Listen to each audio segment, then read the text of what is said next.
이재명 정부는 인수위도 없이 출범을 했습니다. 빨리 내각이 구성이 되고 안정감을 찾아갈 수 있도록 돕는 것이 여야를 막론한 국회의 책무라고 저는 생각을 합니다. 국민의힘 의원님들께서 몇 가지 의혹을 제기를 하고 계시지만은 이런 것들이 증거도 없고 심지어는 조작적인 이런 의혹 제기라는 것이 지금 또 방금 또 확인이 되고 그러지 않습니까? 4년에 걸쳐서 있었던 4년에 걸쳐서 있었던 일을 마치 한꺼번에 있었던 일인 것처럼 6억을 한꺼번에 번 것처럼 그리고 한 사람 평균 출판기념회에 참여했던 분들 한 분 한 분의 어떤 축의금 액수를 평균 내보면은 5만 원쯤 된 것 같다고 표현했던 것을 마치 책 한 권을 5만 원씩에 팔아먹은 것처럼 이런 식으로 표현을 해가면서 모독을 주고 있습니다. 그리고 그게 사실은 어제 이미 그 문제가 드러나고 밝혀졌음에도 불구하고 계속 같은 말을 고장난 녹음기처럼 반복을 하고 자료를 띄우는 행위를 계속하면서 이런 인신모독적인 행동을 계속하고 있는데 이런 그 문제점에 대해서는 좀 위원장님께서 좀 제지를 해 주시는 것이 어떨까 싶습니다. 그리고 그렇게 질문할 거리가 없으면 본인들이 관리하는 팬들 때문에 어쩔 수 없이 그런 그 부담감 때문에 계속 그것을 또 반복하는 행태를 보이시는 것 같은데 차라리 그런 경우에는 질문을 하지 않아도 된다고 권고를 해 주시면 어떨까. 그 점을 위원장님께 한번 건의를 드리고 싶습니다. 지금 현재까지 청문회 관련해서 개인의 도덕성, 인신의 문제 관련해서 입증된 것이라고는 후보자의 어떤 경제적 형편이 어려웠다라는 것 외에는 입증되는 것이 없는 것 같습니다. 그리고 어제도 말씀드렸듯이 그 경제적 형편이 어려워졌던 것은 정치자금법 위반 사건의 추징금 문제 때문에 그런 어려움을 겪게 되었다는 것인데 그 사건의 그 과정에서 수사를 담당했던 대선자금 수사를 하고 박연차 사건을 수사했던 그 수사 담당자 중간 간부의 얘기를 제가 직접 들었던 바에 의하면 꼭 우리 김민석 후보자에 관한 사건만을 특정해서는 얘기는 아니고 전반적으로 했던 얘기가 기업들한테 그 증거를 우리가 어떻게 확보할 수가 있었겠냐. 경영권 문제, 배임 횡령 문제를 가지고 당연히 협박을 해서 그 자백을 받았지라고 얘기를 합니다. 액수마저도 그렇게 협박을 해서 받아냈다는 것을 스스로 얘기를 하는 겁니다.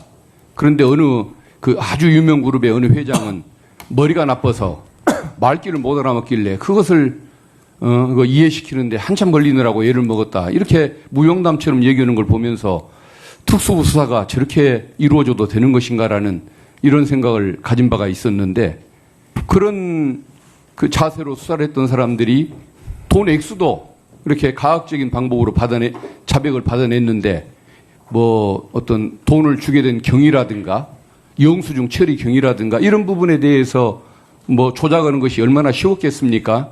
그래서 저는 후보자가 왜 표적 수사를 당했다고 주장하는지 그 심정을 충분히 이해를 할 것 같고 또 그것이 원인이 돼서 지금의 경제적인 그런 어려움을 겪고 있다라는 것 이것 외에는 저는 사실 입증된 것이 없는 그런 단계라고 보는데 그래서 좀 이제 어제 나왔고 지금까지 나왔던 그 의혹 제기 이런 것들은 이제 중단하고 새로운 것들 위주로 또 정책 위주로 좀 질문을 해주는 방법으로 이어갔으면 좋겠다는 것을 위원장님께 한번 건의를 드리고 싶습니다.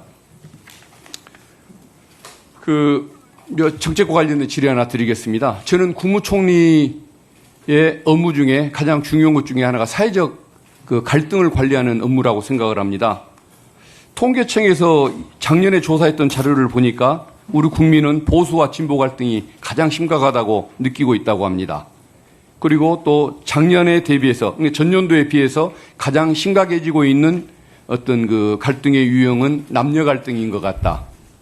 그리고 최근 들어서는 세대 갈등이 연령대별 갈등으로까지 깊어지는 것을 느낀다라고 얘기하는데 거의 뭐 저희들도 똑같이 공감하는 내용이 국민들의 의견을 통해서 확인이 되는 것 같습니다. 그래서 어떤 사회 갈등이 구조적으로 심각해지고 있는 이 현상, 이게 정말 어떤 총리가 되시면은 해결해야 할 가장 큰 문제라고 생각을 합니다.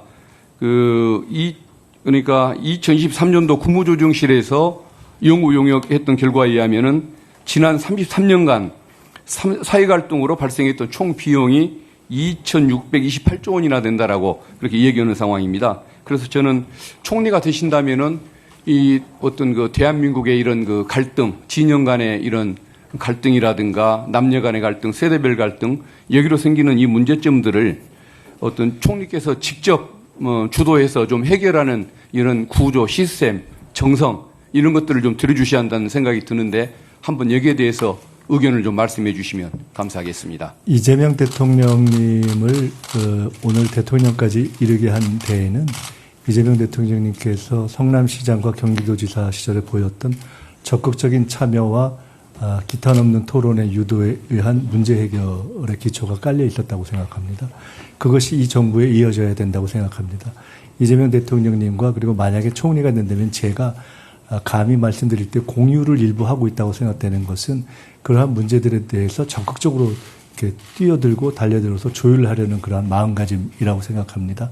총리가 해야 되는 역할 그리고 이 시대가 요구하는 역할인 사회적 갈등 관리, 사회 통합 또는 문제의 어떤 국민 참여와 공론화에 의한 조율 이런 부분은 매우 적극적으로 하겠습니다. 통상 이런 사안들을 그냥 공론에 맡기자 또는 사회적 대화를 하자라고 할 때의 맹점은 적극적인 중재자가 역할을 못하는 문제입니다. 그런 역할에 있어서는 상대적으로는 제가 좀 훈련되어 있는 면이 있지 않을까라는 생각을 하고요.